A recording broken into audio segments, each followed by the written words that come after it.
it's Boa. I am here to teach you about stinger transitions today in OBS.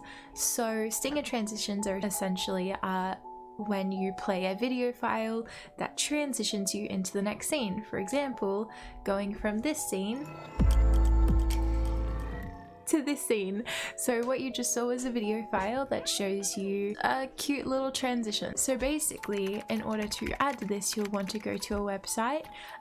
I will have it put in the comments. So once you're on this website, it'll give you an option to get 10 free stinger transitions. They're completely free to download. I've had them for a while, but it is completely free and there are no issues with downloading it. So you'll have to put it into your cart, take it, download it, and then when you're up to that step, you'll want to go into your scene transition, click the add stinger transition, and from there it'll give you an option to open the video file. So you'll click browse and find the video file of your choice. You can choose the color, the transition. Okay, so once you've done that, you'll just want to choose at what point the transition goes from A to B, because if it was instant, the transition doesn't have time to flip over, so you'll see the next scene before the transition goes through. So in order to make it seamless, you want to do around 10 milliseconds, but you'll just want to play with it until it goes to the next scene without any issues. So if you have any other requests for short little tutorials, let me know in the comments.